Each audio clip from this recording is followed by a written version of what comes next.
So Newcastle United have been beaten here 1-0 by Manchester City, Premier League and European champions, on a night where this didn't come off for Newcastle in the final third.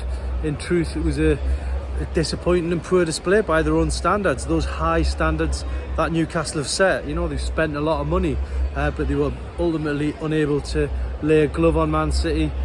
One shot on target, which came 20 minutes from the end from Harvey Barnes. And the most disappointing thing of all is Manchester City did not perform that well themselves. So Newcastle will leave here with nothing.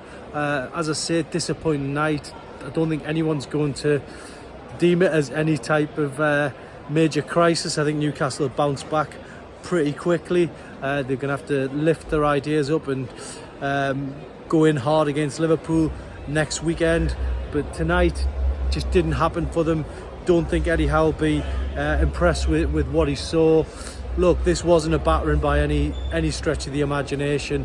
We've been here before and Newcastle have been, not at the races from start to finish. Tonight, at least they were still in the game going into those final stages, but ultimately they've lost 1-0 and they haven't posed enough of an attack and threat on a night when Man City weren't at it themselves. Erling Haaland missing, not even getting chances under control in the box, and it was a missed opportunity for Newcastle. So a little bit disappointing, but as I say, no crisis.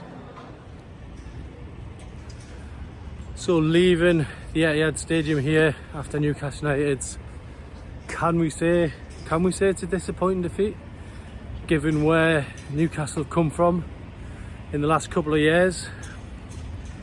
I think some people will class it as disappointing. I don't think it's the end of the world by any stretch of the imagination. I just think Newcastle will look at this and feel we could have got more from it. It's disappointing in that sense. A lot of positives have happened for Eddie Howe in the last few years, but I think he'll believe he can get more from his players. They didn't create enough in the final third tonight.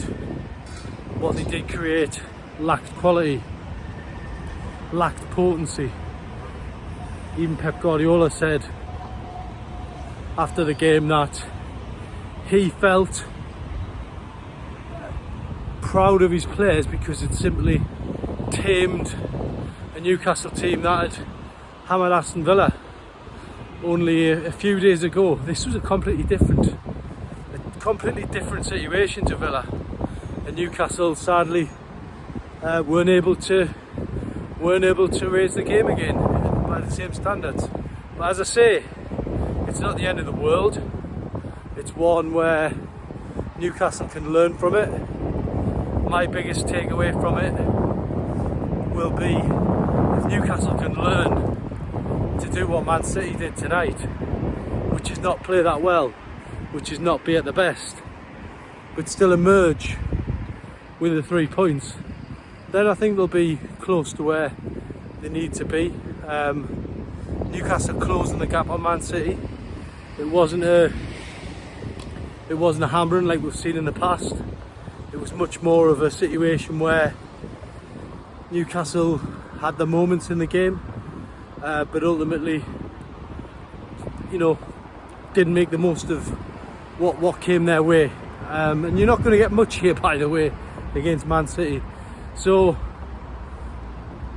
Newcastle have to put this one behind them, which I think they will. I'm sure they'll do that pretty quickly. They'll move on to Liverpool next week.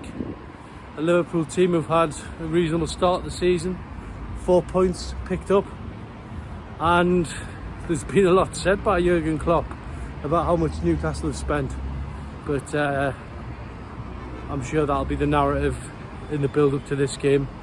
We've got to look forward to. Hard to even pick a man of the match for Newcastle tonight. Not because they were particularly that bad, just nobody really walked away with the award like they did last week. Probably have 4, 5, 6 contenders for man of the match tonight. I think defensively they gave themselves a platform to get something from the game. Obviously it was disappointing the way they conceded the goal, but I think Nick Pope did quite well in goal. Botman had a reasonable game, in my opinion, and Fabian Schär bounced back from an early injury. So there's plenty